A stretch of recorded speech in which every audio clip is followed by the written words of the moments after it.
اسی صفت کا انکار اتنی پسند ہے، اللہ نے فرمایا قل اللہ اوید الرحمن، اللہ نے فرمایا اسے اللہ کہو یا رحمان کہو برابر ہے، سبحان اللہ۔ کسی دوسری صفت کے بارے میں اللہ نے یہ نہیں کہا۔ رحمان بہت زیادہ پسند اللہ رب العالمین کو یہ صفت ہے، انہوں نے کہا یہ رحمان کون ہے ہمیں پتہ نہیں۔ تو یہاں پر یاد رہے اللہ کے کسی بھی صفت کا انکار الہاد ہے، اللہ کے کسی بھی صفت کا انکار، یا پھر اس سلسلے میں بہت سارے اصول وضع کیے گئے ہیں تو انہیں پڑھنا ضروری ہے۔ اللہ رب العالمین نے فرمایا وَلِلَّهِ الْأَسْمَاءُ الْحُسْنَى فَادْعُوهُ بِهَا وَذَرُوا الَّذِينَ يُلْحِدُونَ فِي أَسْمَائِهِ، اللہ رب سَيُجْزَوْنَ مَا كَانُوا يَعْمَلُونَ۔ اللہ رب العالمین نے فرمایا کہ اے نبی آپ ان لوگوں کو چھوڑ دیجئے جو اللہ کے ناموں میں الہاد اختیار کرتے ہیں۔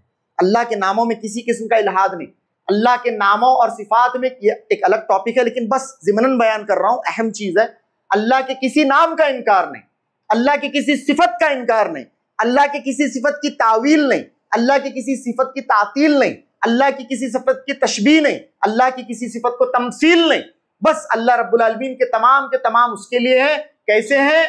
جیسا اس کی جمال، اس کے کمال اور اس کے جلال کے لائق ہیں۔ تو یہاں پر انہوں نے اللہ کی صفت کا انکار کیا اور کہا اما الرحمن، رحمان فلا ندری من ہوا، ہم نہیں جانتے یہ کون ہے، اکتب بسمک اللہم، اللہ اکبر۔ صحابہ آگ بگولا ہوئے لیکن اللہ کے نبی صلی اللہ علیہ وسلم نے فرمایا اکتب بسمک اللہم۔ حضرت علی رضی اللہ تعالیٰ عنہ کو اللہ کے نبی صلی اللہ علیہ وسلم نے کہا علی جانے دو، اکتب بسمک اللہم، لکھ دیجئے بسمک اللہم علی۔ حضرت علی رضی اللہ تعالیٰ عنہ، اور خود حضرت علی کی پرسنالٹی کیسی ہے آپ جانتے ہیں، تو حضرت علی رضی اللہ تعالیٰ عنہ نے لکھا بسمک اللہم۔ پھر اگلی لائن ھذا ما قضى بین محمد رسول اللہ صلی اللہ علیہ وسلم، یہ معاملہ محمد صلی اللہ علیہ وسلم اور سہیل ابن عمرو کے درمیان طے ہو رہا ہے۔ ھذا ما قضى بین محمد رسول اللہ صلی اللہ علیہ وسلم و سہیل، اللہ کے نبی صلی اللہ علیہ وسلم نے پہلی فرسٹ لائن لکھائی کہ یہ معاملہ محمد رسول اللہ صلی اللہ علیہ وسلم ان کے درمیان اور سہیل ابن عمرو کے درمیان طے ہو رہا ہے۔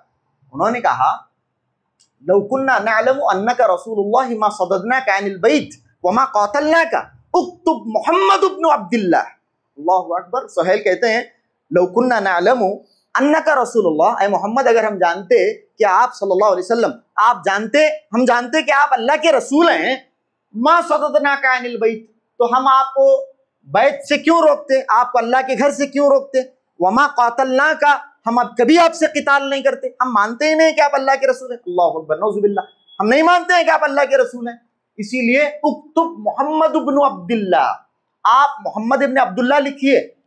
اتنا یہ اللہ کے نبی صلی اللہ علیہ وسلم سے اور مسئلہ یہ ہے کہ حضرت علی لکھ چکے تھے، اب حضرت علی رضی اللہ تعالیٰ عنہ لکھ چکے ہیں، ھذا ما قضى بین محمد رسول اللہ صلی اللہ علیہ وسلم و سہیل ابن عمرو، حضرت علی رضی اللہ تعالیٰ عنہ لکھ چکے ہیں۔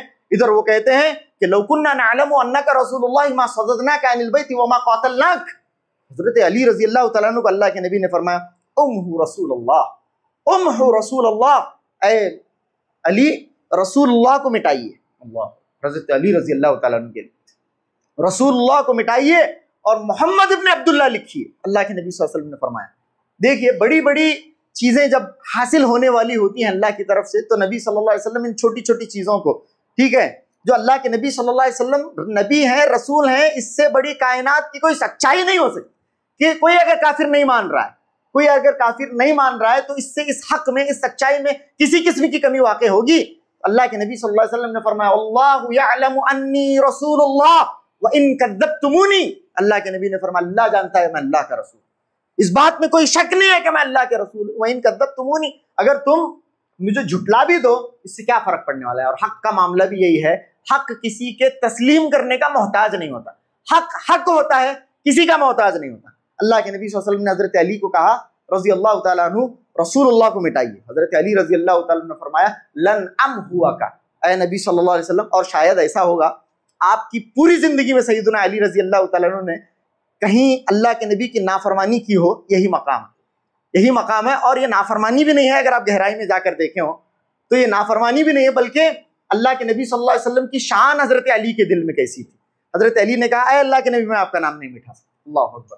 تو اللہ کے نبی صلی اللہ علیہ وسلم نے خود قلم لیا، خود حضرت علی رضی اللہ تعالیٰ عنہ سے قلم لیا، اور آپ صلی اللہ علیہ وسلم نے خود، ایک روایت میں ہے کہ پوچھا کہ کہاں ہے میرا نام، تو وہاں سے حضرت علی رضی اللہ تعالیٰ عنہ نے اس سے حضرت اللہ کے نبی صلی اللہ علیہ وسلم نے اسے مٹھایا، اور آپ صلی اللہ علیہ وسلم لکھنا پڑھنا نہیں جانتے تھے، آپ جانتے ہیں، اور جیسے میں نے آپ کے سامنے بتایا کہ یہ آپ کی شان میں اضافہ ہے، آپ کی شان میں بہت بڑا اضافہ ہے کہ آپ صلی اللہ علیہ وسلم لکھنا پڑھنا نہیں جانتے تھے جس طرح سے عام آدمی لکھنا پڑھنا جانتا ہے۔ یہاں جتنے پڑھے لکھے لوگ موجود ہیں، آپ کو معلوم ہے کہ ہم لوگ تعلیم حاصل کرتے ہوئے کن کن مراحل سے گزرے ہیں۔